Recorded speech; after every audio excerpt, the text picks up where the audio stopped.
রাজশাহী মহানগর ছাত্রদল ও যুবদলের সাবেক সভাপতি আবুল কালাম আজাদ সুইটকে সাময়িক বহিষ্কারের প্রতিবাদে বিক্ষোভ মিছিল এবং সমাবেশ করেছে বিএনপির একটি অংশের নেতাকর্মীরা।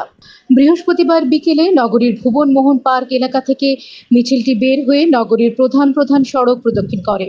পরে মালুপাড়া পুলিশ ফাঁড়ির সামনে এসে সমাবেশ করেন তারা। বিক্ষোভ সমাবেশ থেকে বক্তারা বলেন, যুবদল নেতা আবুল কালাম সুইট দলের একজন ত্যাগী নেতা, বৈষম্য বিরোধী আন্দোলনের রাজপথে পরীক্ষিত সৈনিক। বক্তারা বলেন, বিএনপির একটি পক্ষ দলের ত্যাগী নেতাকর্মীদের বিতর্কিত করে সুবিধাভোগীদের হাতে দলের দায়িত্ব তুলে দেবার পায়তারা করছেন। রাজশাহী শিক্ষা ভবনে সংঘটিত তালা কাণ্ডের ঘটনায় আবুল কালাম আজাদ সুইটকে জড়িত করার যে প্রচেষ্টা চালানো হচ্ছে, বক্তারা তার তীব্র নিন্দা ও প্রতিবাদ জানান। একই সাথে তারা অন্যায়ভাবে জারি করা বহিষ্কার আদেশ প্রত্যাহারের দাবি জানান। একটি বহিষ্কারের পত্র তারা আদৌ জানেন না। আহ্বায়ক কমিটি কাউকে বহিষ্কার করার ক্ষমতা বা এখতিয়ার রাখেন না। আমি আপনাদেরকে জানতে চাই, আমি কি বহিষ্কার হয়েছে? ধন্যবাদ আপনাদেরকে।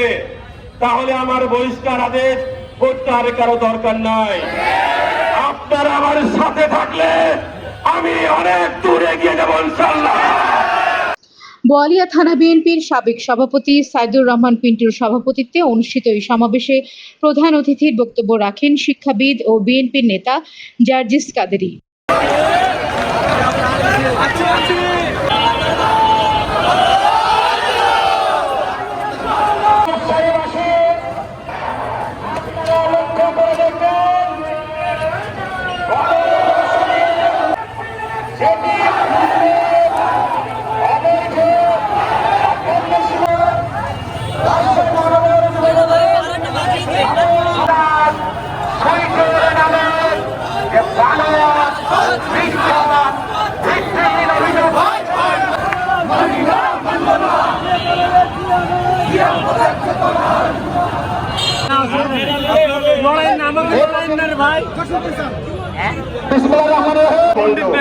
তাই আজকের এই সভা পরিচালনা করার জন্য আমি নেতাকে বহিষ্কার করে আমি স্পষ্টভাবে বলতে চাই, আপনারা কি উদ্দেশ্য করেছে সবাই তো জানেন, অবগত আছেন।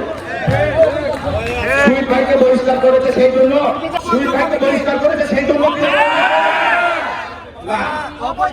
গত 5 তারিখের পর থেকে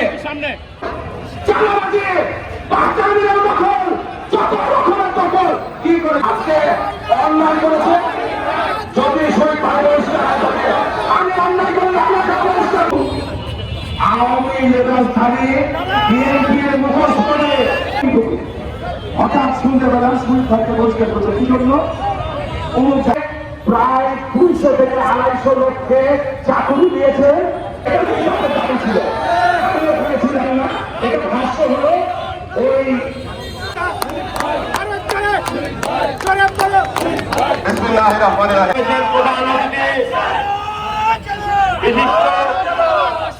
গভর্নমেন্ট ডিগ্রি কলেজের